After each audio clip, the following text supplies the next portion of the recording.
Hello everyone. So ITC hotels வந்து பார்த்தீங்கன்னா, உங்களுக்கு வந்து 15லேருந்து ₹25 அந்த ரேஞ்சுக்குள்ள தான் வந்து நமக்கு லிஸ்ட் ஆக போகுது. ஸோ ஐடிசி ஹோட்டல்ஸ்க்கு ஐடிசி கம்பெனி வந்து பார்த்தீங்கன்னா, 1500 கோடி வந்து முதலீடுக்கு வந்து குடுத்துருக்காங்க.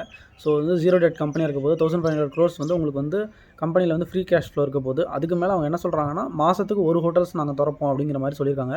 நிறையா வந்து மேனேஜ்டு ஹோட்டல்ஸ் தான் போகிறாங்க. ஸோ மேனேஜ்டு ஹோட்டல்ஸ்னால் என்னென்னா, பார்ட்டி அந்த இடம் வந்து தேர்ட் பார்ட்டியாக இருக்கும். அவங்க வந்து ஐடிசி கிட்ட கொடுத்துருவாங்க. அந்த ஐடிசி ஹோட்டல்ஸ் கம்பெனி என்ன பண்ணுவாங்கன்னா, அதை வந்து ரன் பண்ணுவாங்க ஐடிசி ஹோட்டல்ஸாக. ஸோ அதில் வர்ற ரெவன்யூஸை வந்து ஷேர் பண்ணிப்பாங்க. ஸோ வந்து இவங்களே வந்து பைசாவை முதலீடு பண்ணி வந்து ஒரு ஹோட்டல் கட்டணுங்கிறதுக்கு எடுத்துக்கிற டைம் கம்பேர் பண்ணுறப்போ, இந்த மேனேஜ்டு ஹோட்டல்ஸுங்கிறது வந்து ஒரு குட் ஆப்பர்ச்சுனிட்டியாக அவங்களுக்கு வந்து தெரியுது. நிறையா வந்து அந்த மேனேஜ்டு ஹோட்டல்ஸ் தான் வந்து பண்ண போகிறேன்னு சொல்லியிருக்காங்க.